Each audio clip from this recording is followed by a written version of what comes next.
Hey guys, you can now support this show and make your life 50% better by going to patreon.com/thesystemIsDown and signing up for the Downers Club, where you're going to get access to a plethora of wild, crazy, and often offensive bonus audio and video episodes of the show on a weekly basis.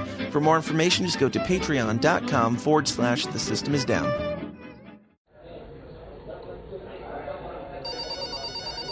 The following is a Goulash Media production. goulashmedia.net. Welcome to the System Is Down.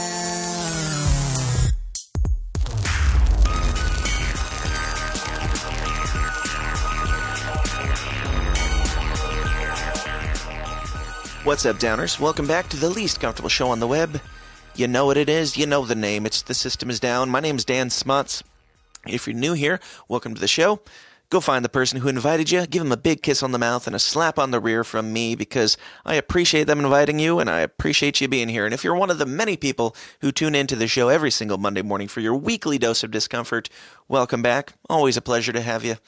This is the place where we talk about the things like conspiracies, politics, and religion, the things that your family is already praying you don't bring up around the Thanksgiving dinner table, because Uncle Steve always gets pissed off when you bring up these controversial subjects.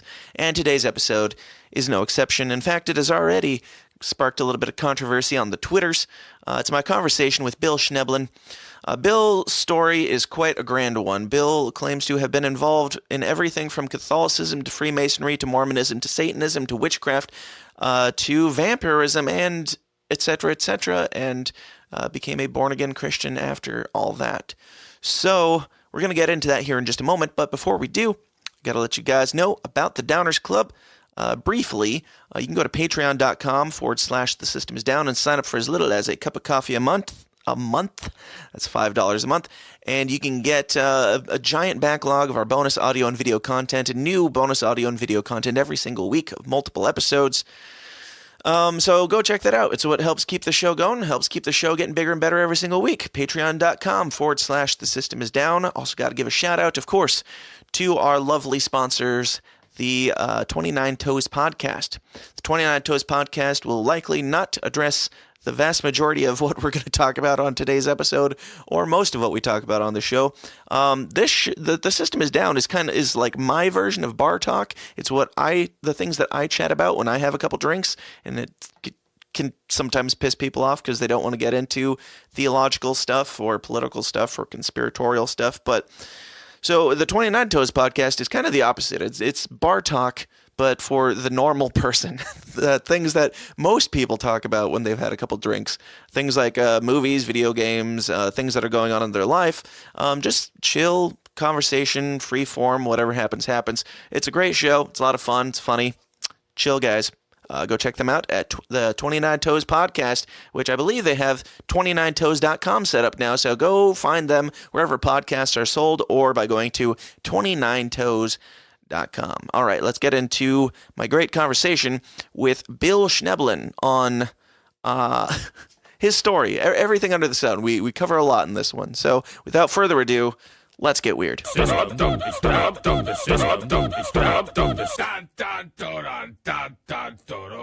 My guest today is biblical scholar, counselor, author, natural health professional, and beyond fascinating individual, Dr. William Schnoebelen. Am I pronouncing that right, Will? We just say Schnoebelen, but you're doing better than most people do. All right. And do you prefer to go by William, Bill, or what? Bill is fine. All right. Well, Bill, I stumbled across some of your videos recently on YouTube, and some of the things you're talking about. I've heard you speak on everything from Freemasonry to Mormonism to the Illuminati to Satanism, vampires, werewolves, UFOs, on and on and on. So, I mean, I'm not even completely sure where to start or where to go with this, but I want to get into as much as possible. I always like to start with everyone's upbringing first, whether it plays a role in where they've landed in their life or not. But so what was kind of your upbringing as a child? Well, I was raised Catholic, devout Catholic family that back in, the 50s, because before Vatican II. Some of your listeners probably know what that means. So it was the old-fashioned Catholic Church. I was an altar boy, all of that. And, basically I was exposed inadvertently at a very early, well, not a real early age, but 10 or 11 years old to dark occult power. Mhm. And it was from basically Halloween. That's why I'm so, kind of on a holy crusade, if you will, against people celebrating Halloween.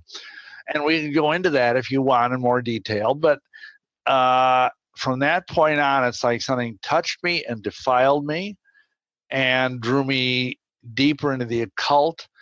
And I'm a very smart guy, and I did a lot of reading. I got involved with, and mind you, there was no internet back then. I mean, this is Right. all just books. Mm-hmm. And and I got involved with studying UFOs, with looking at kind of the more respectable parts of the paranormal. Right. Haunted houses, parapsychology, Duke University's work with ESP, all of this kind of stuff, this is all before I was even 15 years old, Mm-hmm. And I just got more and more intrigued by it. But in the back of my mind, I wanted to be a priest. That was Okay. my destiny. I felt this divine, calling, whatever, and so I went to a minor seminary college after high school. And there I was exposed to a theologian / priest. He was a PhD or something of that order in theology. And he told me that if you wanted to be a follower of Christ, and, especially if you wanted to be in the clergy, that you had to do what Christ did. And he told me, and of course, again, this is back in the day when if a priest said something, it was like, coming down from Mount Sinai, Right. Yeah. And, he told me that Yahushua, Jesus, had gone to Egypt and to the Far East, to like India and Tibet to study with occult masters. And that's how and of course now, this is all out there as a trope. Sure. In the New Age movement, and there's books about it and everything in the lost years of Jesus. But, back then, this was like just totally off the wall information. And I was like 18 or 19 years old. And he said, basically, if you want to be a priest and do the things that, Jesus did, you need to do what he did and study the occult, mm-hmm. which, looking back sounds absolutely bizarre, but that's what he I've said. Personally, I mean, even today, I've never heard that personally. I've never heard. Oh, really? Yeah. Theories. You just don't move in the right circles. Right. Anyway. Not yet. We'll get there. Anyhow, so long story short, I started reading more about occult things. And of course, I'd already been primed for it by what happened when I was a young person with Halloween and then reading, because if you, the way this stuff works is, you kind of get into it and it draws you further in and further in. And so basically, by the time I was like, I think a sophomore in college, I was studying witchcraft because I'd found a book by Robert Graves called King Jesus. And I don't know if you know who Robert Graves was, but he was a very esteemed kind of anthropologist / poet / sure. whatever, Mm-hmm. And anyhow, he claimed that Jesus had run kind of a coven of witches. He didn't use that precise term, but that because he had 12 followers, it takes 13 to make a coven traditionally in witchcraft. Mm-hmm. And so it kind of made sense. And, Mary Magdalene was his high priestess, and all the apostles had their wives as their priestesses. And so anyway, I decided to become a witch. So I wrote The King of the Witches, who was over in England, because I found this book, King of the Witches, which is a biography of this fellow who's long dead now, Alex Sanders, but he was a very influential, one of the two big influential people in terms of popularizing Wicca, white witchcraft in the 60s and 70s. And that's where we are now. We're about 1968. And they gave me his wife, Sanders' wife, Maxine, wrote back and gave me the address of a place to go, which was about, 3 hours away. And I went and got initiated as a witch. And eventually I went all the way to Boston and became a high priest, and, you know, was out there spreading the gospel of witchcraft. I left there for those reasons and you know, stay celibate. And plus, even I'll tell you something, even then, and this is like the late 60s, early 70s, the place was crawling with gay people. And it just, yeah, I didn't even know what that was. This is how different things were. I mean, you know, I was raised in a small town, middle of the Midwest, and, you know, there was no actually even running around the seminary that were like, you know, I look back, including a priest or two hitting on me and flirting with me, and I was sorry to interrupt you there. You know, we're getting a really bad connection here, and I'm losing you quite a bit. Well, of course, as soon as you stop talking, it starts working just fine. But yeah. Anyway, if you wouldn't mind going back a little ways and picking up where you left. Well, I don't. I mean, I was just basically saying that, you know, I was, you know, I left partially because I didn't want to deal with celibacy, but also I didn't want to deal with all these homosexual people because, you know, it was something totally alien to me. And so I went on. I became a music teacher for a couple of years, and was spreading witchcraft all over the Northeast Iowa, and later on moved to Milwaukee. And one of the things I did that was kind of pivotal is I went down to Arkansas for a summer, 1973, to study under the Grand Master Druid of North America. And this guy was very high up, obviously, in the cult and in the occult. And he was also a 33rd degree Mason, and he was also a Mormon bishop. And he's the one that told me that basically all these things were linked together. That, you know, that if that there were secrets in Masonry would help me in my occult path, and that there were even secrets in the Mormon Church that would help me on my occult path.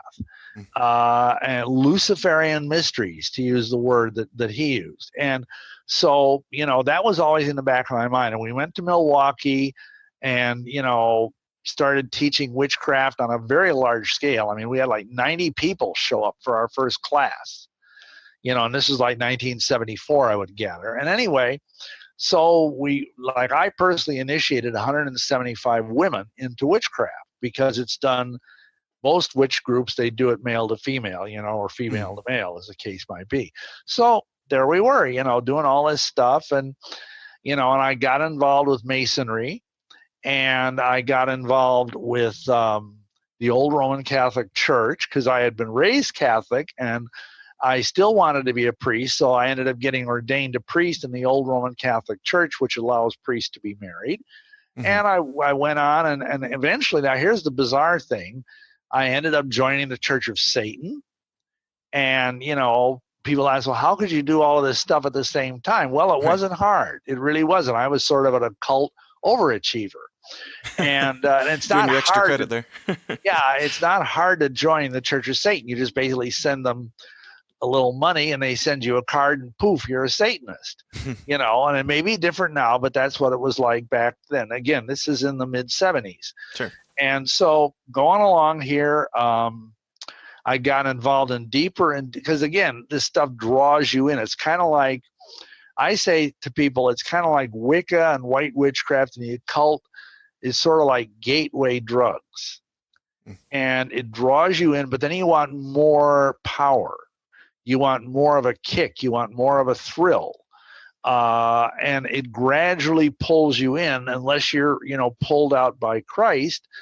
It gradually pulls you in deeper and deeper. And I was finally at the point that I got involved. I mean, the Church of Satan wasn't dark enough for me. You know, it wasn't evil enough for me. All right. And I mean, I know that sounds bizarre, but that's where I was at. And I ended up getting into a group called the Brotherhood. By dark enough, do you mean like you gained as much power as you felt like you could in that area, and you wanted to take it even further if you could? Yes, pretty much. And, you know, like I was really into Aleister Crowley, you probably heard of him. Yeah. And the Thelema thing, which was his kind of faith, if you want to call it that. And, it just seemed like, I was going in that direction. I got into with a group called the Brotherhood in Chicago, sold my soul to the devil, and basically was made a priest in the Satanic Brotherhood. And at that point, I was about as deep and dark as I could get. And I was involved with drinking blood with vampires and all this kind of creepy stuff, which, as you've said, all this stuff is, I talk about this in many different videos. Now, anyway, real quick, sorry to interrupt, but you said sold your soul to the devil. I know a lot of people use that expression. What exactly do you mean by that? Well, I mean, it's become a kind of a cultural expression, but literally what it means, and I mean, it isn't new. It's been around for centuries. The idea is that you basically make a pact with the evil one, and you say, okay, I'm going to serve you for 7 years. And this is the way it was done. And I signed my name in my own blood in this big black book. And for 7 years, I would serve him and make as many disciples for him as I could. And in return, he would give me all the power, all the wealth, all the sex, whatever I wanted. I would basically have a very great life if you cared for those sort of evil things, Sure, yeah. And then at the end of that 7 years, he would get to take my soul and kill me and take me to hell. Now, most people would hear that, anyway, that doesn't sound like a very good deal. But you see, I was deceived. I thought that, hell was going to be one giant party, like an orgy, because we were told that heaven was for losers, that heaven was like for sheep, and we were like the wolves. Sure. We preyed on the sheep. And I mean, there's a certain weird truth to that. But what happened is, or what they told me is that heaven would be this boring place where you sat around on a cloud and twanged on a harp forever and ever, right. Whereas hell would be like orgies and drugs and, wild parties and whatnot. So, at the time it sounded really great, but of course that's a lie. But anyway, so I signed that thing, the pact, and then I went out and I started to make disciples and get other people to sign their souls to the devil. And I'm ashamed to say now that I did. I got, I think, 6 or 7 different individuals to sell their souls to the devil. And of course I got involved with the vampirism and all of that. And I was, I was afraid that I was losing control of the bloodlust that was within me. And at this dark point in my life, I got every year I was sending a check to the Church of Satan, for dues and to get Anton LaVey's newsletter, The Cloven Hoof, it was called back then. Sure. And so, one year it was, let me see, it would have been 1979, 1980. I sent off the check, and when it came back from the bank, some lady from the bank out there in San Francisco, where the Church of Satan was at that time, had written on the check, "I'll be praying for you in the name of Jesus." And of course, I just sort of, because at that time I was so deceived, I thought that Jesus was the son of Satan, and that he would been basically serving his father, the devil, and trying to set the world free from the evil God of the Bible, quote unquote. Which, again, how do people believe this stuff? Well, if you have enough demons in you, you'll believe just about anything. Sure. And I had a lot of evil spirits in me by that time. So anyway, so I just forgot about the check and went along my way. But literally within a day or two, it was like I got hit with a spiritual Mack truck. I mean, I lost all my occult power. I was as sick as a dog, and I lost my job. I mean, it was like my whole life just was shattered because this woman was praying for me. And, I didn't know what to do, because here I thought, okay, I've sold my soul to the devil. All this great stuff's supposed to happen to me. And here I am. My life is like circling the drain.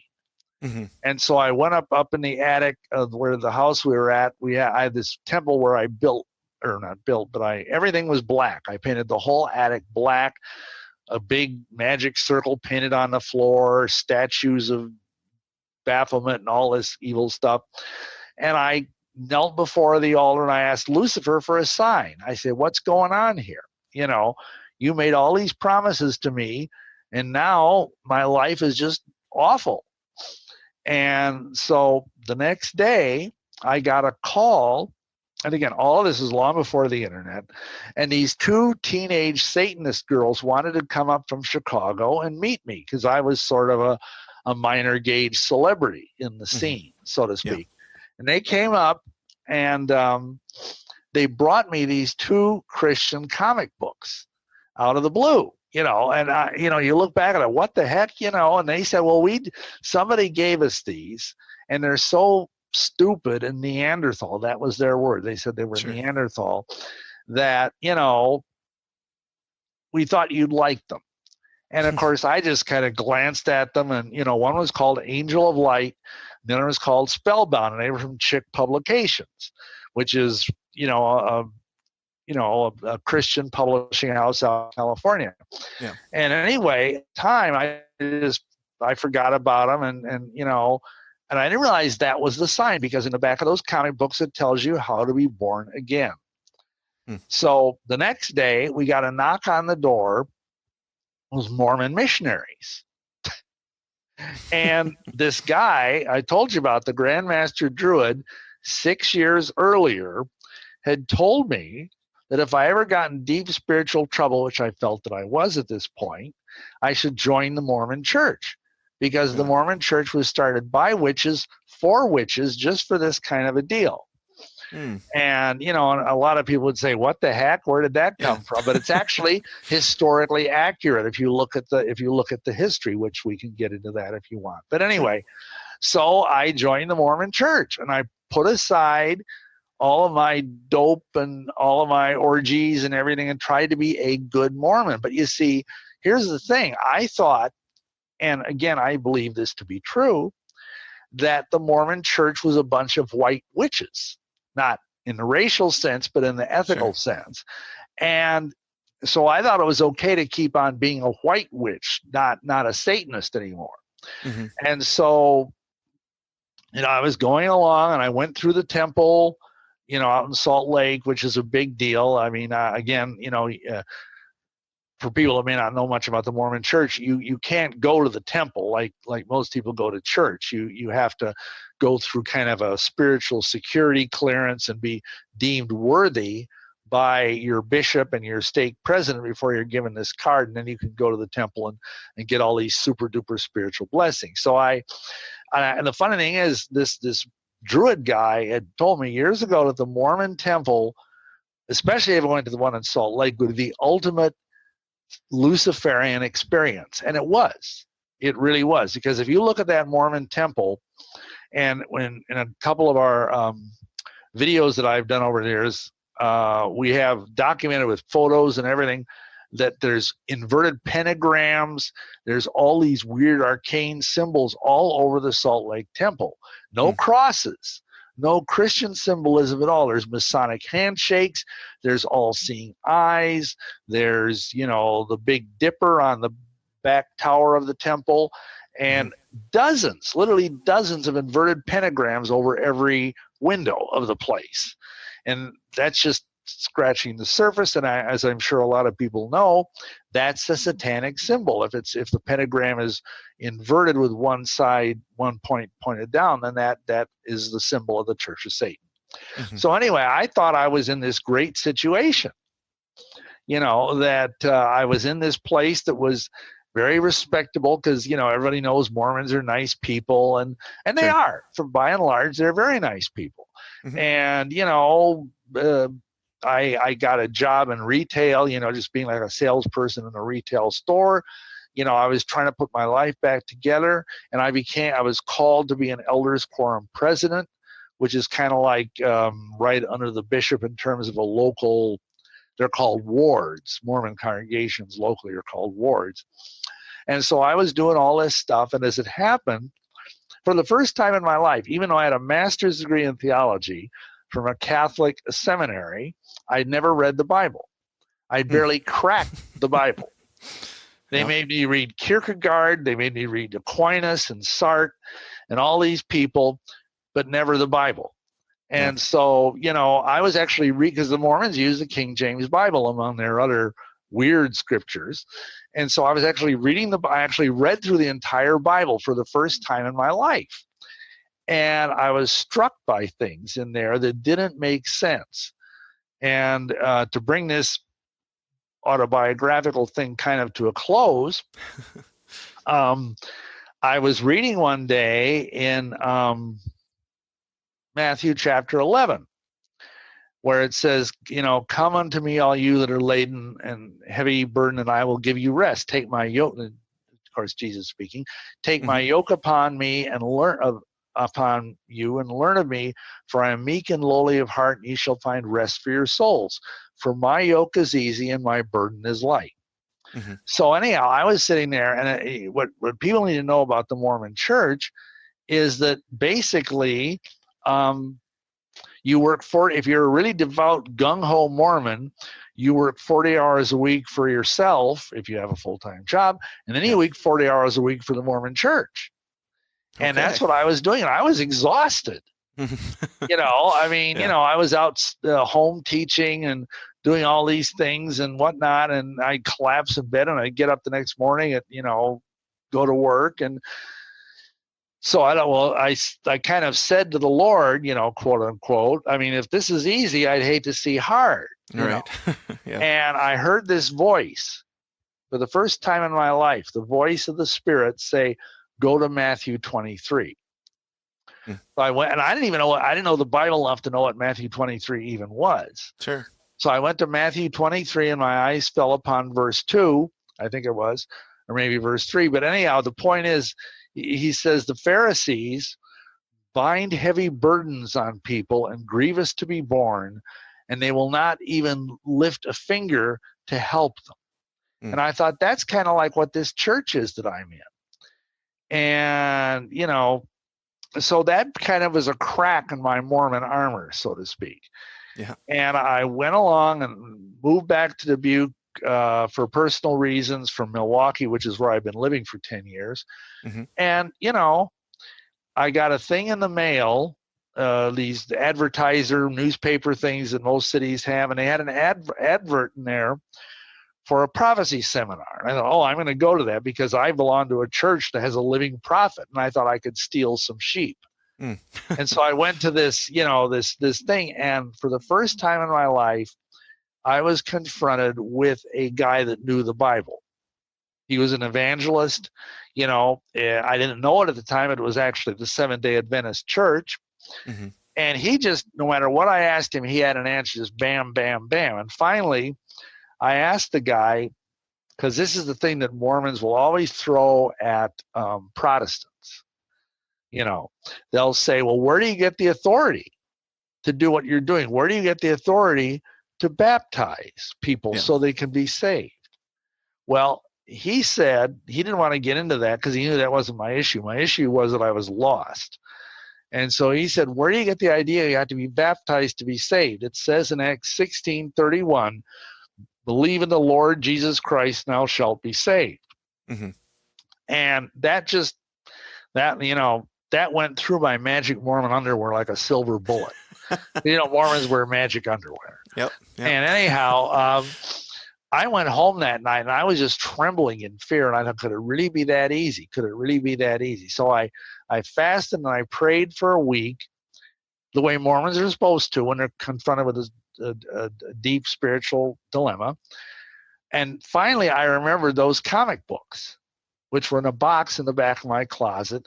I dragged them out, and because I remember in the back there was a thing about how to get born again. And I thought, okay, I've tried every other, Yahweh forsaken thing in the world.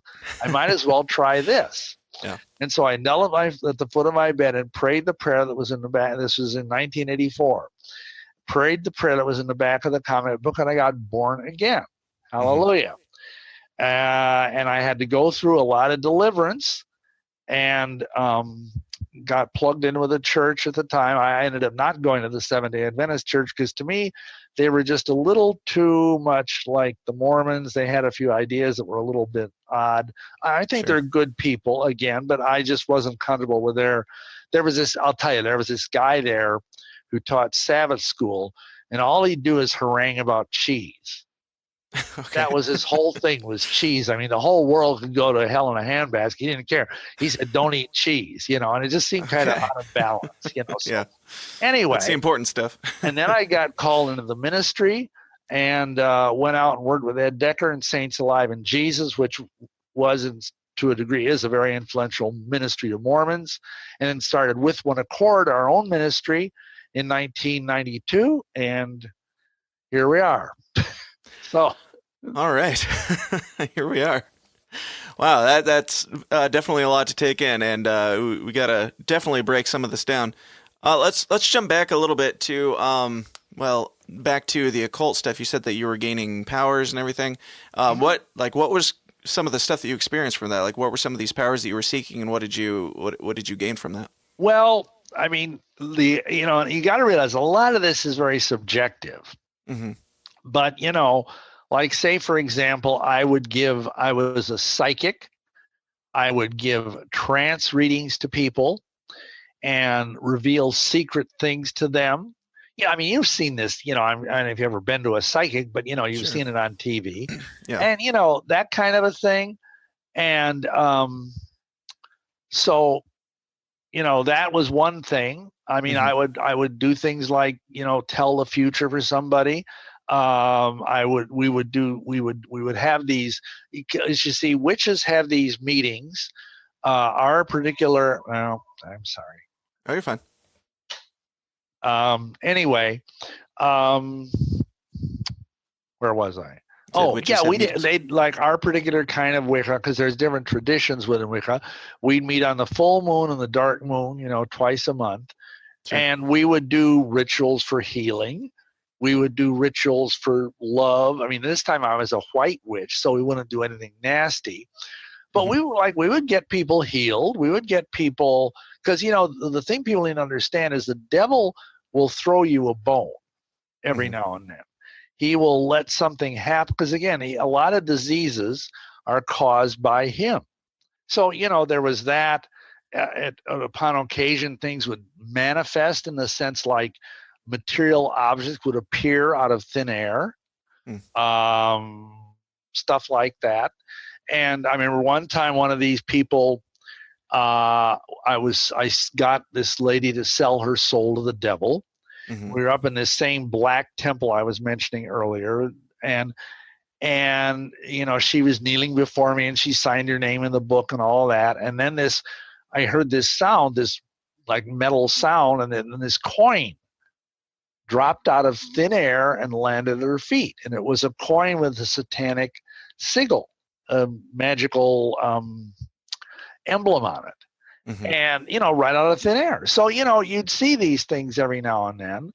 And of course, I would see things in the spiritual realm. We'd go out. We were like, long before there was a Ghostbusters movie, we were going around and getting rid of ghosts in haunted houses, clearing haunted houses, things like that.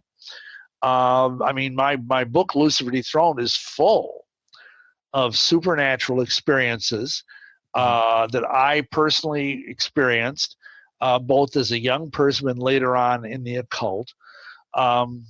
So yeah, those are the kind of, and all of these things are counterfeits, Sure, of the real gifts of the Holy Spirit that believers can possess, because that's what the devil does. He's a copycat. Mm-hmm. So there are some people that believe that the occult isn't real, that it's all just a bunch of con artists, and there are con artists. There are fake mediums. There are fake, whatever you want to call them, psychics and whatnot. Sure. But that doesn't mean there isn't the real thing, because there is, because the Bible is pretty clear about that. Sure. So, I mean, for you personally, do you think that there's you talked about the Mormon Church, Freemasons, and even people in the occult and stuff like that, and there's people who get into the lower levels of these things. Do you think that, I mean, is there just a certain level that you get to where it gets out of hand, gets out of control, or, I mean, well, for one, a couple episodes ago, I had an occultist witch on, and he was just he was very nice and decent human. He was talking about his experience with witchcraft and everything, and just breaking that down. I mean, what's your take on that sort of thing? Well, yeah, I am. What people need to understand is that, you know, I tell people there's two kind of witches in the world. There are witches that are ignorant, and I don't mean that unkindly, but they don't really know what they're doing. Sure. And they're playing around with power, and they don't know where the source is. And then there's witches that are lying. And I say that with all due respect, but like, for example, when I was a witch high priest in Milwaukee, there was a Christian preacher that came to town whose name was Mike Warnke. I don't know if you ever heard of the fellow or not. He's now, you know, he fell into disrepute for reasons that aren't germane to this discussion. Sure. And anyway, we went to the meeting to challenge him because we basically sent a telegram to his hotel where he was staying, because this was a huge meeting. It was in like the big convention center there at Milwaukee at the time. I forget the name of it. And said, if you say witches worship the devil, we're going to sue you. So we were there, and we actually had black robes on. And it was so funny. They ended up seating us behind where the deaf people were sitting, the person doing sign language. I thought that was, in retrospect, that was kind of, you know, appropriate, but because we were very spiritually deaf. And at the time, 3 or 4, we were standing there threatening this guy that if he says you worship the devil, we're going to sue you.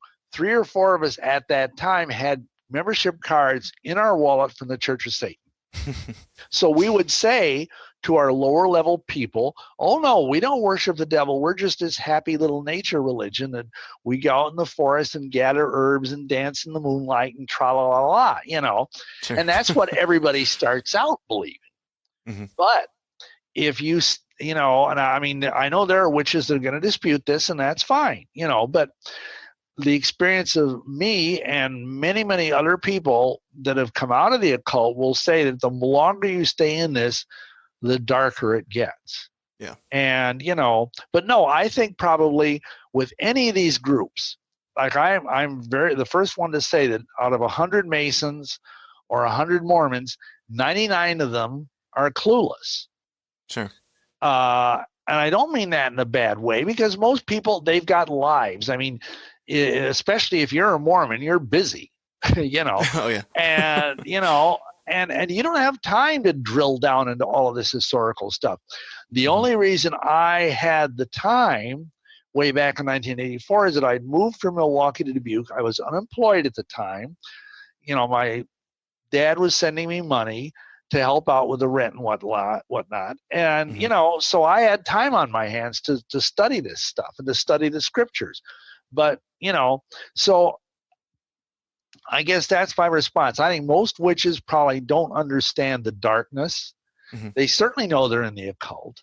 Although I tell people there are witches that aren't magicians. Because those are two different things. You can be a witch and just be a worshiper of these pagan deities, you know, the goddess and the horn god or whatever their deities might be. And both, you can be a magician and think you can manipulate the forces of nature through spells and incantations and the force of your own mind. Gotcha. So I would say that, but I think the longer people stay in this, the darker it has to get, because that's the nature of evil. Because all of this is evil. It just, you know, like a colleague of mine, Joanna Michelson, decades ago wrote this wonderful book called The Beautiful Side of Evil. Because that's what it is. Witchcraft is the beautiful side of evil. She had a different journey before getting born again. She was a psychic being trained to be a psychic healer. You know, back in that day, and I don't know if they're even still doing this stuff, there were people that could, like, literally with their hands open up people's abdomens and remove cancer from them, just without any anesthesia or anything. It was really bizarre. And it's all done with the occult, with demonic power. But it looks good because you're healing people. But see, the devil would be delighted to heal somebody's body to corrupt their soul. Because he knows the body eventually of all of us is going to die. And then if you believe in all this occult stuff, you're not going to heaven. You're going to the other place. Mm-hmm. And that might sound harsh or judgmental, but that's what the scriptures say, and I stick with what they say. And you Sure. see, here's the thing. The Bible says witchcraft is rebellion, and it's a sin, and you don't want to be doing it. And if you do, there are grave spiritual consequences for it. So this guy might have been a nice guy, and I'm sure he probably was. But he's either deceived about what he's involved with, or else he's being, let's just say, not totally honest with you. Sure. Yeah, and I mean, would you say the same for, we didn't touch too deeply on the Freemasonry stuff. I mean, obviously I know several Freemasons who are good, decent people too. Oh, yeah. Dig into that just a little bit. Yeah, again, I would say that 99 out of 100 Masons are great guys. They don't know about this stuff. But I know when I was in it, I had this one friend of mine who he was he'd never gotten any higher than the Blue Lodge, because some people believe, now the Blue Lodge, I should say, is the first 3 degrees. And many Masons don't ever go any higher than that. But beyond that, the Blue Lodge, it can fork in 2 directions in American Masonry. One is the York Rite, which is, like to the 10th degree. Excuse me. And the other one is the Scottish Rite, which is 32 degrees. And this guy was only 3rd degree, but he had studied all of the, because I'll tell you, you go like to the Scottish Rite Cathedral in Milwaukee, which is where I was doing all this stuff, on Van Buren Street, and they have every occult book imaginable in their library. They have, Manly P. Hall, they have Aleister Crowley, at least they did, 30 years ago. I don't know what they have now, but, all of these creepy writers, because Crowley was a high-level Mason, Manly P. Hall was the most honored 20th century Mason in America. Mm-hmm. And he is a very well-known occult philosopher. I mean, he headed up a group called the Philosophical Research Society. He died in the 90s. But the guy wrote all kinds of occult books. I mean, hundreds of them. The guy was brilliant and prolific. And, he promoted the occult. And he was a Mason. And they're proud of him. So, but again, that's the rarity. I think 99 out of 100 of them are just good old boys that want to, get out away from the wife for a night every week and go through some weird rituals and yeah, they do good work. They have charitable, different Masonic bodies have different charities. We all know about the Shriner hospitals, for example, but that's all kind of a front. What's really going on? Because, in my book, Masonry Beyond the Light, I talk about the fact that there is this hierarchy. And at the top of the hierarchy is Lucifer. That's why the symbol of Masonry is the thing that's on the back of our dollar bill, the back of the, the Great Seal of the United States, the pyramid, with the all-seeing eye on top of it. I'm sure, everybody knows what that is. But, and that's an Illuminati occult symbol. How did it get back on the back of our currency? Well, because, Franklin Roosevelt, who's the guy that put it there, was a 33rd degree Mason. And I forget the name of the fellow that was actually in charge of that project, but he put it there. And in the same way, like Benjamin Franklin, who originally Benjamin Franklin, wanted the phoenix to be the symbol of the United States, but it kind of got morphed into an eagle. Sure. So, there's all these different things, and as with any of this stuff, you can drill down and find as much weirdness as you possibly want. But no, I agree with you. Most Masons are nice guys. But here's the point I want to make about it. They may be nice guys, but they're living in a spiritual equivalent of next door to the Fukushima reactor. Okay. In other words, they are getting radiated with darkness. Sure. Every time they walk into that lodge, this is true of the Mormons, it's true of the witches, it's true of the Masons, or any other group you care to name, including the Catholics. they walk into their, whatever it is, temple, church, whatever you call it, and they are being exposed 24 hours a day, 7 days a week, whether they're at church or somewhere else, to this dark energy, because they have submitted, like when all of these different groups, Mormons, Masons, whatever, Catholics, all of them, you submit to someone. You say, okay, I swear allegiance, if you will, to, the Masonic, my Grand Lodge and the worshipful master of the lodge. And think of that, worshipful master. Mm-hmm. That doesn't sound like it's a, because what do you have? You have a master and you have a slave. Right. There's a reason for that nomenclature. And in the same way with Mormons or with the Catholic Church, you swear allegiance to the Pope, and even if you wander off like thousands and thousands of Catholics do, they sort of wander away from the church, that is still hanging over them like a cloud of evil. Mm-hmm. Because the Pope is evil. And and we see that all of this is being exposed now, all of this pedophilia, all of this creepy, literal cannibalism. There are Catholic priests and bishops that are literally eating children. And explain. Pardon?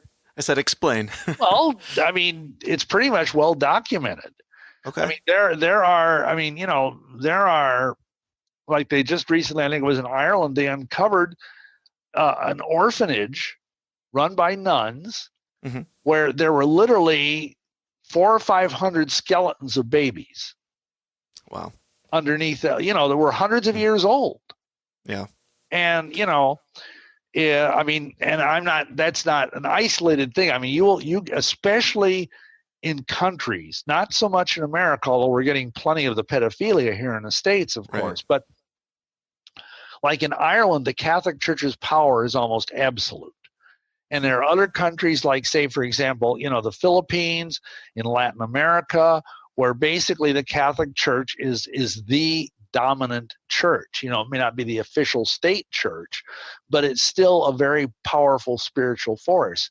And there's all kinds of these things going on. I mean, almost every day, on my desk, I receive reports of evil things being done to children, including cannibalism, by the Catholic hierarchy. Again, not the typical Catholic. Most Catholics, again, are wonderful people. Sure. Yeah. Even a lot of priests are wonderful people.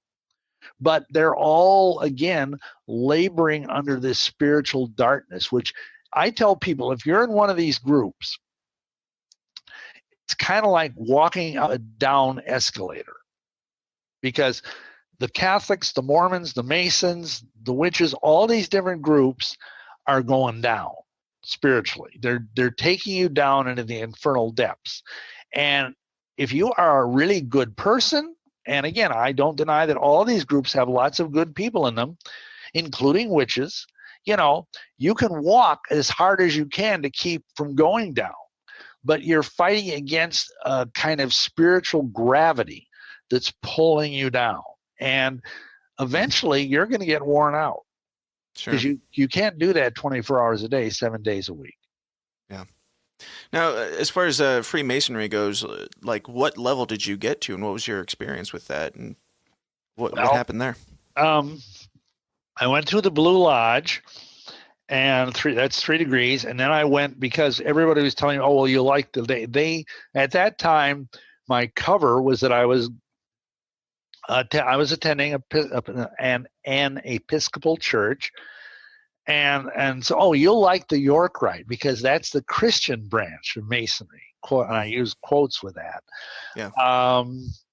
So I went through that, and at the pinnacle of that is what's called the Knights Templar. And we can talk about that, because that's about as creepy as there's creepier stuff, but it's pretty darn creepy. Sure. And then I went and I started going through the lodge as an officer. I got up to becoming a junior warden, which is like 2 people down from the worshipful master in the hierarchy of local lodge, officers. Then I went to the shrine, and that's a whole nother level of creepiness. And then I went through the Scottish Rite, But in the meantime, in between, because that's what you can do basically. Oh, I was also in the Order of the Eastern Star as an associate patron, which is their ladies group, And again, the symbol of the Order of the Eastern Star is an inverted pentagram. Right. Now, is that just an accident? Mm-hmm. I don't think so. So anyway, but in the meantime, with all this other stuff, I got involved because of my involvement with the Brotherhood of Satan and a group called the Monastery of the Seven Rays and some other groups. I got involved with the Rite of Memphis Mitzrayim, which is a branch of Masonry from Europe. And I got up to the 90th degree in that organization. Now, that's not American Masonry. Sure. I don't talk about it as much. I document it in my book, Lucifer Dethroned. But I mean, because if you say to a Mason, "Oh, I'm 90th degree," they'll go, "Well, you're a bogus," Yeah. So, they don't read their own books. See, this is the problem with all of these people. The Mormons don't read their own books. The Masons don't read their own books. Just like, unfortunately, most Christians don't read the Bible that much. Right. Yeah. They just go to church every Sunday or whatever and have it kind of spoon-fed to them. Mm-hmm. I mean, bless their hearts, but you need to drill down into these things. And like, if you look in the Masonic books, like people like Albert Mackey, Albert Pike, Manly P. Hall, all sorts of these are giants within 19th and 20th century Masonry. Nobody can dispute that. And you read their stuff, like Albert Pike said, Lucifer is the god of Masonry. It's right there in black and white. And Manly P. Hall, who is, again, a more modern Mason, he died like in the early 90s, I think. He said in a book, which is called The Lost Keys of Freemasonry, anybody can look this up, he said that when the Master Mason becomes the warrior on the block, he will come to understand that the seething energies of Lucifer are his to command. And this guy's a 33rd degree Mason. Mm. And he's also, as I said, one of the most prominent 20th century occultists. So, most of these people, like I said, they're either ignorant or they're lying. Sure. Hey, Dan Smots here. I'm taking a second to interrupt myself talking to talk about myself because, I don't get paid a penny for the hours and hours that I put into creating this show for you guys in your greedy little ears, and I've got a family to feed. To make that happen, I run my own media business called Goulash Media. If you have a need in anything from video production to graphic design to audio production and beyond, you can get it all for a painfully fair price at Goulash Media. In video, I do weddings, music videos, commercials, pageants, plays, etc., etc., etc. For design, I do photo editing, album art, logos, branding, business cards, merchandise, you name it. For audio, I do engineering, production, editing, jingles, and, well, podcasts. So if you've got a media need of any kind, or if you'd just like to give a little something back and help keep my children fed, check out all the endless options at my website, goulashmedia.net. That's goulash, Goulash, media.net, where we cater to the little guy with the big vision. Okay. So I forgot what the original question was, but... That's all right. I mean, there's so much. There's so many different directions. I'm going to go here. Every time you answer one of my questions, I come up with 5 more things that I want to jump into. So we can kind of jump around a little bit. That it's totally fine. Sure. Another question that I had. You talk about this 7-year contract and your pact with the devil and all that. Now, what was offered to you to convince you to do this and then die and everything? Was it just the offer of this big orgy party in hell, or what? No, I kind of said that, but you may have glossed over. But sure. Basically, huge occult power. Sure. All of the money I could ever want, which by the way was a lie. It never happened. All the women, all of the drugs, whatever. I never, for whatever reason, I never got into booze. But I was into drugs. I was kind of a child of the 60s and 70s, But that was the promise, that I would have all this tremendous, that I would literally become a god. Right. Because the guy that was my superior in the Brotherhood was an ipsissimus. Do you know that term or not? I do not, no. Okay, well, that's the highest level of attainment in the order of the occult. There's 10 levels, Okay. And ipsissimus basically is Latin. It means the very self of the very self. Mm-hmm. And it means basically you're a god. You're a god on the earth, a little g god. And you can do whatever you want. You know, if you want to drop fire upon a city and destroy it, you can do it because that's what God can do. Sure. You know, and I was nuts enough to believe that. Mm-hmm. And so that was the promise, infinite power. Right. And, you know, because I had been led to believe, and I still think this part is true, that at the higher levels of the Satanic Brotherhood is what is generally known as the evil Illuminati. And that they basically run the world behind the scenes. And so, you know, I believe that I would be at the center of that nexus of evil power. And that's very seductive because you got to realize at the time, you know what I was doing for a living? I was working in a newspaper, driving around in the middle of the night, throwing bundles of newspapers in those little tin boxes on the street corner. You know, I mean, paper boy to God.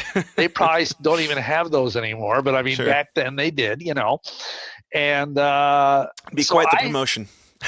I had, you know, I wanted more wealth. I wanted more power. I wanted, you know, and of course I was, you know, I was totally lost. So obviously I wanted more sex, and you know, I was a red-blooded American male. You know, did you witness? Sorry. Did you witness like anybody else who had these powers? Did you witness people who could, you know, do these things and obtain these things? Did that convince you, or was it just all talk? I think a lot of it was just talk. Sure. But, you know, in fact, let me tell you a story that is not autobiographical. But you've heard of Houdini, I'm sure. Yeah. And part of what he did in his later life is he made it his job to debunk fake spiritualists. I don't know if you knew that or not. Yeah. Mm-hmm. And he basically went, because at this time he was in Europe, he was in England doing a tour or something, and he heard about Crowley, Aleister Crowley, and he challenged Aleister Crowley to do something, demonstrate magical power in something that Houdini could not duplicate with an illusion. Right. Okay. Mm-hmm. What did Crowley do? He said, I do not sully myself with vulgar displays of power, which is a good way of saying, buck, buck, buck, buck, you know, anyway. But I did see, you know, things happen. Let's face it. Isn't vulgar displays of power kind of like the whole selling point of what he was? Yeah. I mean, maybe I'm reading this wrong, but it seems like that was the idea. If you, and I don't know if you read my book, Lucifer Dethroned. I have not, no. But I would have over the years I was into the occult, I had some pretty amazing experiences personally. And I also saw entities that I now look back and believe were fallen angels that had immense power, that had, you know, but again, they weren't human beings. And they didn't claim to be. At the time, they claimed to be vampires. But I think they were fallen angels. That's a whole other conversation. But I mean, I had experiences where I was taken out of my body and taken out into the middle of the solar system. And I wasn't on drugs at the time. You know, I wasn't on acid or anything like that. And, you know, that's what in the book is called the Cathedral of Pain chapter. Okay. And basically, I'll just tell it. I mean, I was at home with my parents. My wife wasn't with me at the time. I was visiting my folks, and she had to work, and they were like 90 miles away from where we lived. And so I was asleep, and I got pulled out of my body in the middle of the night, and I thought, oh, this is an astral projection type deal. Mm-hmm. But I was taken away from planet Earth, and I landed on this moon that was orbiting Saturn. And I can still see this as vividly as, you know, I'd say, well, this is a dream. Well, not entirely. And I was taken into this temple, which looked totally weird, by my occult mentor. And in the temple, it was like black, jagged, evil-looking thing, and the walls were entirely like giant aquariums. Okay. And floating in them were hundreds of naked dead bodies of people, children, men, women, dismembered horribly. Okay. In the center was this altar, and I had to lay down on this altar. And they tied me to this altar, and these people in black, I mean, it sounds just like a horror movie, but yeah. And these people came on black robes. They started chanting for some reason in French, which I do know a little French because my mom was a French major. Mm-hmm. And it was all these blasphemous things, reviling the God of the Bible, the God of Abraham, Isaac, and Jacob, and praising Lucifer. And as they were doing this, it was like they were raising this current of power. And this entity appeared on this throne in the distant part of this huge temple. This was like a cathedral. It was an enormous structure. And this being came forward, and he looked like a cross between the goat of Mendes, this Baphomet thing with the head of a goat and the body of a woman and the bottom part of a male goat. And then a gorgeous looking, beautiful male figure with blonde hair, like scintillating back and forth. And he came up to me. It was huge, this being. It was probably at least 20 feet tall. Mm-hmm. And he comes out of these huge talons, and he stuck one of his talons into my forehead. It was like a red hot poker going into my forehead. And I felt my brain like being filled with live steam. Like my brain was being parboiled. And he said to me, "You now belong to me, body, soul, and spirit forever." And then I was thrust out of that experience, fell back to earth in like a ball of fire, and landed in the backyard of my parents' house. Now, what's weird is I was physically in my parents' backyard with a burnt circle around me. Really? And I had this huge hole in my forehead. And you can still see the scar faintly. So what do you make of that? Was this around the time of you signing the contract, or? Yes, it was right after it. Okay.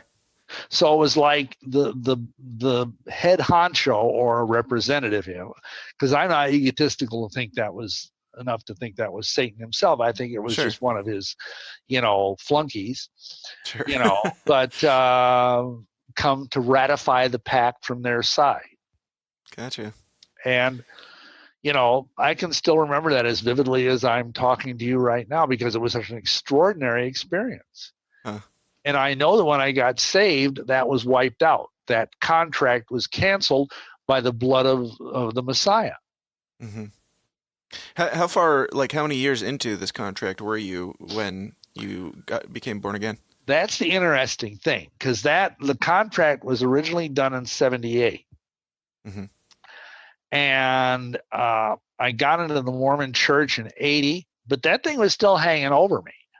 Mm-hmm. And I was in the Mormon church for 4 years, and then I got saved, 1984. Mm-hmm. So literally 1 year before my contract with the devil would have come due, I got born again and snatched away from that. Mm. So hallelujah. Sure. Otherwise, I might not be here talking to you today. Yeah, for sure. So when they're laying out the groundwork for this contract, and they're saying, you got to go through this, and then you'll die, and you'll go to hell, and it'll be a big orgy party. What is the process for that death and that, the transition period? Are you sacrificed at that point, or? I don't really know. They didn't explore that, but sure. The funny thing is, I kind of got the idea that it was gonna be something, because you read in the occult literature, and I can't really recall if the second Star Wars movie had come out by then or not. I don't know what year it was. What was it? Empire Strikes Back. But yep. Maybe it was even the third one where Yoda just sort of disappears. Yeah. When he dies, his body just sort of vaporizes. Right. You kind of, because George Lucas didn't come up with that. Mm. You see all of these stories from the Far East, because a lot of the stuff in those movies, the whole concept of Yoda was kind of like a Zen master. or whatever. And, the idea of stories that supposedly these monks that were so enlightened that one day they just go into their little cell in the monastery or their lamasery or whatever it was in India or Tibet, and their robe would be there, and their fingernails would be there, and their whatever hair they might have had would be there, and they'd be gone. Yeah. Because they just sort of, vape. That's kind of what we were led to believe would happen. Sure. But who knows? Yeah. Because again, the devil's a liar. So when you got out of this contract, when you were redeemed of it, I'm sure you experienced some issues with that. Did people come knocking on your door and say, hey, it's time to pay the piper, or what? Not precisely, but I did have several, because what we did is, when I got born again, I wrote, because I had moved, as I may have mentioned, from Milwaukee, 150 miles, whatever it was, west into Iowa. And I sent letters because again, no internet at this time, letters to all of my witch friends telling them my testimony, telling them about Jesus, and, so on and so on. And most of them just ignored. A few people sent back rude replies, and a couple of people threatened to kill me. One weird lady said she was going to come to Dubuque with her emerald dagger and plunge it into my heart and cut the heart out of my body. So, all right. yeah, so much for goody two-shoes witches. But anyway, but of course, when you're under the protection of the Almighty King of the universe, these people have very limited ability to do things. So, and down through the years, we've had many attempts on our lives. I've been shot at, I've been run off the road, I've been poisoned, all kinds of things, not so much anymore because, the more, first of all, we're learning more about how to do spiritual warfare, how to do spiritual self-defense against curses, against malignant attacks, spells of ligature, voodoo, things of that nature. The Holy Spirit is a very powerful teacher and a very powerful tactician. So anyway, but way back in the late 80s, early 90s, I was nearly killed several times. So, but it wasn't, it wasn't like something deliberate like what you're saying in terms of, okay, your time's up, we got to kill you. Sure. It was just, okay, you're a traitor because, the Mormon Church, I don't know if you know this, they have a doctrine called blood atonement, which basically says there's 5 sins for which there is no redemption in this life whatsoever. Okay.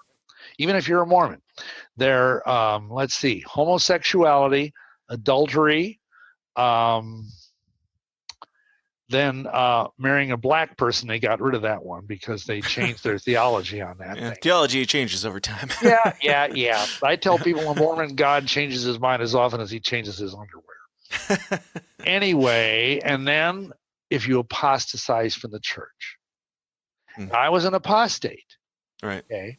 So the only way I could ever hope of not going into the outer darkness upon my death was if I was killed and my blood was spilled out upon the ground. That's Mormon doctrine. And that's why to this day in Utah, the death penalty, you can choose to be have a firing squad.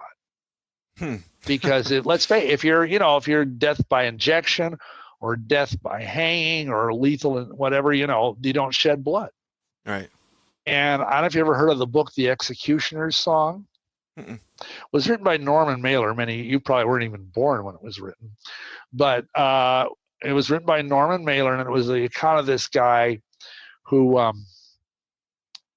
can't think of I think it was Gary Gilmore was his name. And he was like a Mormon, but he was not a very good Mormon. He was what they call a Jack Mormon, which means a backslidden Mormon. And he robbed a gas station and killed a guy. And they caught him, and he was sentenced, and he asked for the death penalty. and he asked for a firing squad, and he was shot by firing squad because as a Mormon he knew, according to his doctrine, that was the only way he wouldn't go to hell. So what is their what is their reasoning for that and having the blood spilled out on the earth? Like, it's in a revelation. Understand. Joseph Smith, the founding dude of the Mormon Church, right. Basically he has this book called Doctrine and Covenants. And not only he, but a few of the subsequent prophets have canonized, if you will, revelations that are supposedly, thus saith the Lord, from the Mormon God. Right. And in there, he says that if there are certain sins that you must, maybe it was Brigham Young, I think it was Joseph Smith or Brigham Young, but one of those two earliest prophets of the church said that their blood must be shed and the smoke of its incense rise to heaven in order for them to get into heaven for certain sins. So just a thing, just another weird Mormon thing, like their magic underwear. Sure. Yeah. And like I said, we're going to jump around a little bit, and I know you don't have too much more time, but my listeners would kill me if we did not touch on the vampire stuff a little bit more. So do you want to get into that a little bit, and what was your experience with vampirism? Well, basically I was told I'd gotten to a certain level, 2 levels before godhood, this Ipsissimus deal. I was 3 levels down, and I was transitioning across what they call the abyss into the next level in this occult hierarchy. And I was told you got 2 choices. You can either be a lycanthrope or a vampire. And of course, a lycanthrope is like a shapeshifter, a werewolf, or a were something or other. And I know you're looking at that. Sounds like you're setting us up for another episode here. But this, stay tuned next time. Well, and I knew a couple of guys that were werewolves, and they said it was very, very painful to make that change. Okay. And the things I won't even get into the things you would have to do to achieve that status, if you want to call it that. Sure. So I decided that vampires were sexier. I love the idea of being dark and mysterious and walking around in a cave. Right. And I actually did own a cave, but anyway, that preceded my vampire thing. Yeah. And so, I started being given these various herbs that would help transition me. And again, I'm not going to reveal what those were, but basically over a period of several months, I was preparing myself. I was doing magical rituals to various qliphotic deities, which are beings from the dark side.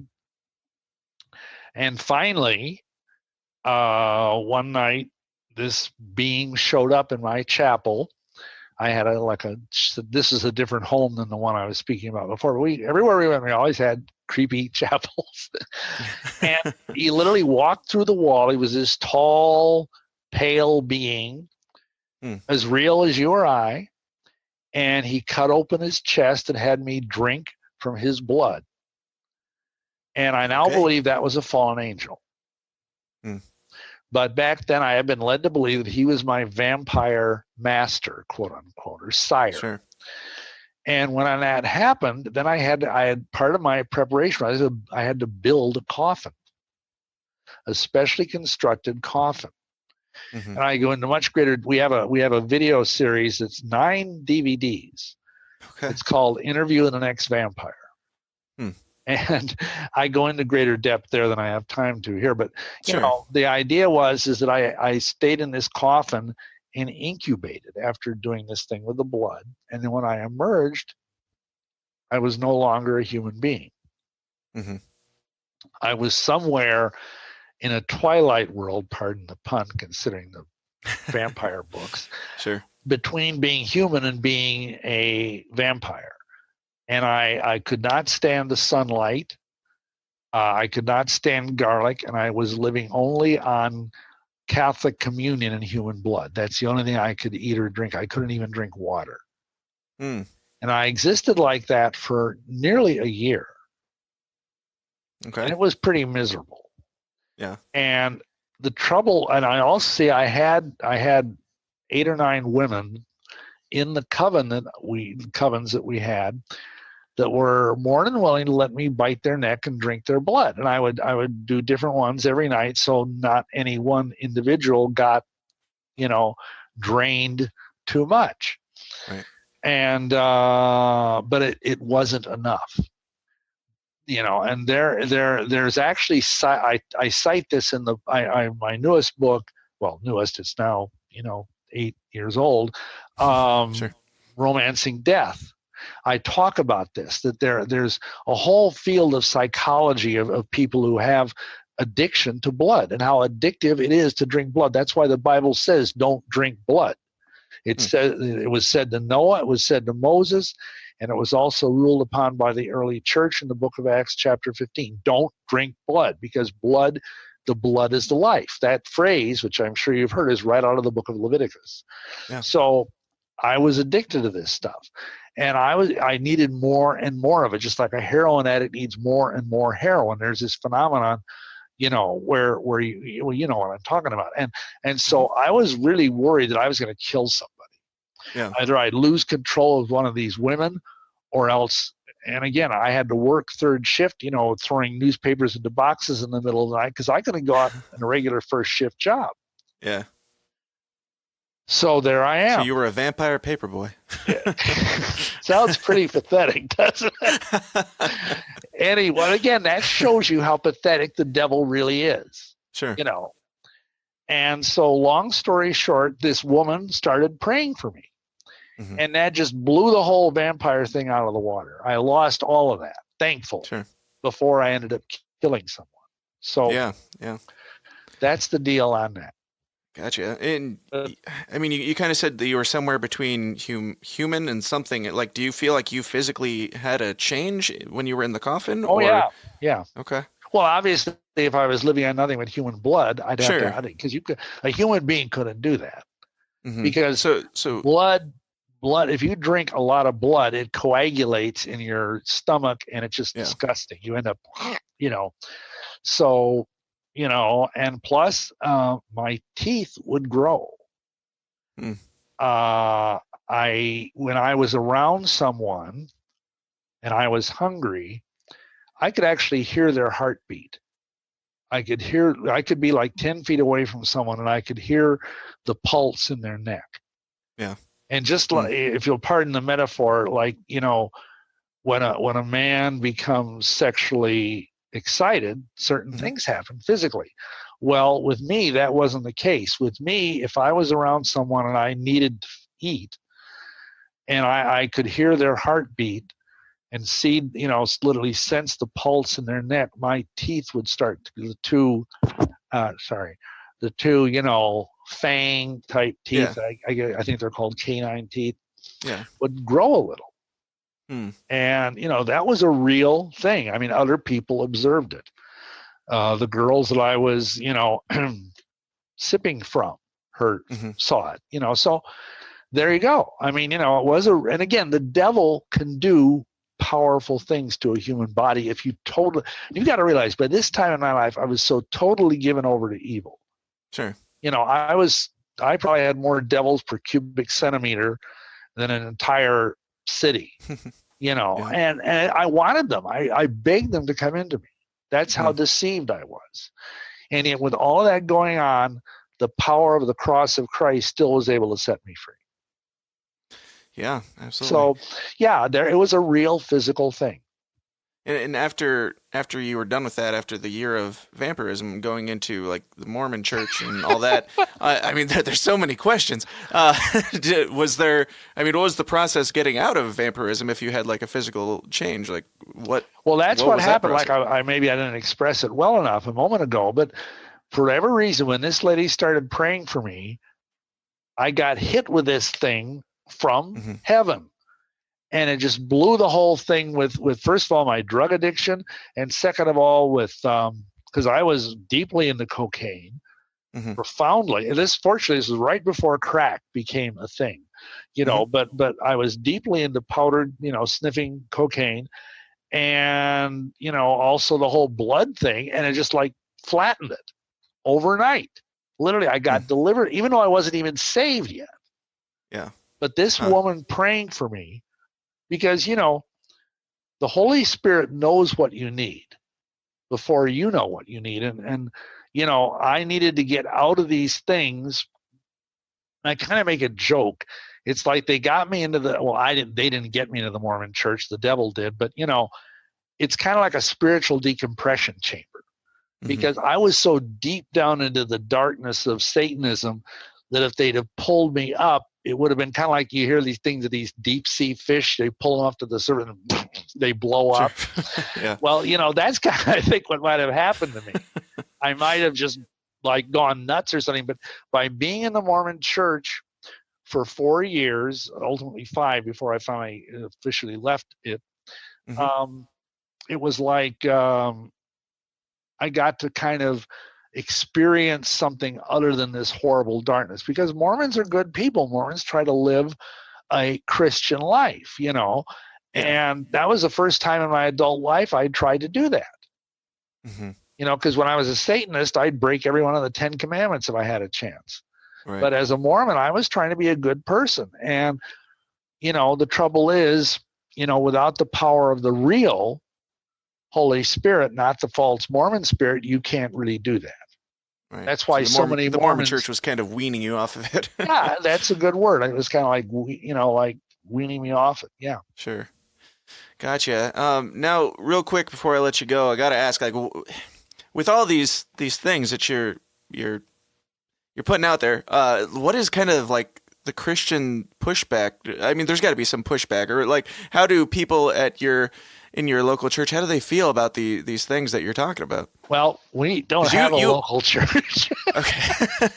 I live in the middle of in Illinois. I'm like 2 hours away from you, I think. So yeah. So I know how Midwesterners would probably typically perceive this type of thing. That's why, I mean, and that's not to make fun of Christians at all, because they're wonderful people, but they, most Christians think they live in Mr. Rogers' neighborhood.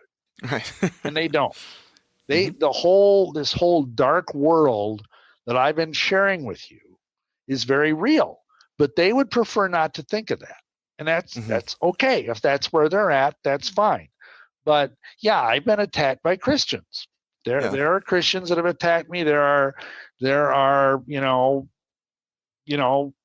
fact, I was attacked as early as, 1988. Or me and Ed Decker were attacked by another Christian ministry, which I won't name, that for basically teaching that the God of the Mormon temple was Lucifer. Yeah. And, they just went ballistic over that. And, and I think it's because, as I'm sure there's theological differences among Christians. And most Christians tend to downplay the demonic. They tend to downplay the occult, if they even acknowledge it at all, because frankly, many Christians don't even believe that there's such a thing as the occult. Right. And I tell them, well, then why does the Almighty keep forbidding people from doing it if there ain't no such thing? I mean, right. What's the point of that? So, and I should mention, we do have a website where we explain what we believe, withoneaccord.org. And we have a tremendous amount of material there for free. We have a YouTube channel, Dr. William Schnoebelen. We have all of our DVDs. I've got, many books in print, including Lucifer Dethroned, Masonry Beyond the Light, Romancing Death, and Blood on the Doorpost. All of these books are out there. I document almost everything that I've told you. I can prove it to the extent that it's, possible to prove. Sure. And, because I know my story is a little hard to believe. Most people, this guy must be crazy. Well, yeah, I was full of demons. Right, yeah. And, demons make you crazy. And, I got set free of all that. And I've been serving the Almighty I've been in ministry since 1986. Nice. So it's been like 30 some years. Mm-hmm. Maybe 40. I lose track anyway. Math is not my best subject. So anyway, the point is, I guess, I've spoken in hundreds of churches. I've been on hundreds of radio shows. I've been on the 700 Club. I've been on TBN. But what I have to share is a little too intense for a lot of the conventional Christian media, especially nowadays. Yeah. So what did you talk about on the 700 Club? I gotta ask. Like, what did they allow you to get into on there? Mind you, this was way back in 1990. Sure. Okay. And we were talking about Halloween. Yeah. Basically warning believers about how they should not be involved with Halloween, should especially not let their children be involved with Halloween. I was on at the time with Bob Larson, who is another guy. He's still around. I don't have much in common with him anymore because I think he's kind of, well, I won't say it, but I mean, he seems to be kind of in it for the money. Let's just put it that way. Sure. But anyway, and yeah, I got to sit there get interviewed by Pat Robertson, and and I was on a TBN talking about my book Lucifer Dethroned, and I can't think of the guy's name, but he was the guy that used to be he was in Black Sabbath, and then he got born again. I can't think of the fellow's name. I know it if I heard it, but it's not that important. And so, I mean, I've been around the block, but on the other hand, we want to just share what the Almighty has given us to share. And it's a unique message. That's partly why we have this YouTube channel. We got over 100 videos out there, and we want people to know, number one, there's danger out there in the spiritual realm, that it's real. But we also want people to know that there are tools that Christians can use to push back against evil. We don't have to just sit there and let, the kingdom of darkness roll over us like a truck. Yeah. No. Christ said, I give you the keys to the kingdom of heaven, and the gates of hell will not prevail against you. Mm-hmm. And that means we're supposed to pile through the gates of hell, not the other way around. But what I tell people, we need a more muscular form of Christianity. Mm-hmm. And we don't really have it right now. Most of Christianity is, and I don't mean to be negative, but it's a lot of happy talk. Yeah. Yeah, it is. And that's too bad because, there is joy in Christ. There is happiness in Christ. But, we're also called to warn a lost and dying world that they need to repent. Absolutely. That seems like if there is a place to wrap this up, I think that's a good place to do it. And I would love to have you back on again to dig into some of this stuff more, the werewolves, the UFOs, and stuff like that. If you're so willing, I would happily have you back anytime. But tell everybody one more time where they can find out all the information about you and One Accord Ministries and everything else you got going on. Yeah, sure. Again, it's withoneaccord.org is our website. And we have lots of things people can download for free, documents, PDF files, prayers. We have our YouTube channel, Dr. William Schnoebelen, and we have many books and dozens of DVDs out there if people want to buy them. And we're about to try and also get on Vimeo with our material, so it's there. And you can reach me through that website. And we just want to give all our glory to God. Absolutely. Well, Bill, it's been an absolute pleasure. And again, anytime you want to come on, you're more than welcome here. So thank you so much for being here, and it's been a pleasure. Okay, great. Shalom. Hey guys, thanks for sticking around to the end. I hope you enjoyed my conversation with Bill as much as I did. And I did. I thought he was a fascinating individual, has a fascinating story, to say the least. And I don't think Bill would take offense to me saying this, but as a Christian and a conspiracist, even I find some of the things that he claims a little hard to swallow, a little bit far-fetched, but it's not for me to say. I have not walked in Bill's shoes. I have not had Bill's life, and that's fine. That's not the point of the show. The point of the show isn't to say you need to believe this and believe that, and this is this and that's that. The point of the show is to say, look at this and look at that. decide for yourself. Use your own brain. Decide for yourself what you think is and what isn't. That's why I show all different sides to every story. And that's probably why the show has a hard time sometimes building traction in our growth. We have some ups and downs, peaks and valleys. I'm sure a lot of it's because we get new people in. They're like, oh, this guy thinks this thing about a conspiracy or religion or politics or whatever. And then they assume that the whole show is going to be from that lens. And then I have somebody on who completely disagrees with that, or I say something that they don't like. And, all of a sudden I'm a shill. All of a sudden I am the enemy. But that's not the point of the show. The point of the show is to explore all avenues of thought. That's it. To share people's stories. It's up to you. I'm not going to tell you how to think. It's up to you to use your own brain and discern for yourself what you think is and isn't. That's it. So, if you have any issues with anything that was said, if you have any complaints, if you think that I'm a shill, if you think what have you, all the stuff that's going to be inevitably posted in the YouTube comments, you can post them in the YouTube comments, or you can come join the System is Down forum at tsidpod.com/forum. That's a place where everybody is allowed to come and have these uncomfortable conversations, dialogue, and debates, and do all of that in a civil manner. Again, tsidpod.com/forum. You can also send me a direct email personally, dan@tsidpod.com. I don't know why I never bring that up, but I'm open to it. Shoot me an email. I'm down. Whatever. Also, please go like, share, and subscribe to all the things. Facebook, Twitter, YouTube. You know what to do. If you haven't done it already, you're not going to, so I don't know why I keep saying it. Whatever. But go over to iTunes, leave us a nice 5-star review. Let people know what they're getting when they tune into the show. Also, be sure to tune into our second weekly show, the Anti-News Live broadcast, tonight at 7 p.m. Central Standard Time, every Monday at 7 p.m. Central Standard Time at antinewslive.com. That's where Craig and I, we go through the headlines, things that are happening in the world, the news, the current events, things like that.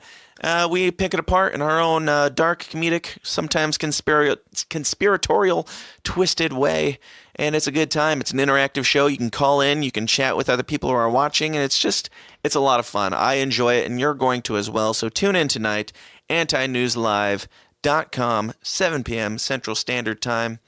And of course, as you're going about your week this week, as you're, if you find yourself sitting at the bar having a deep theological conversation with somebody, just have an uncomfortable conversation.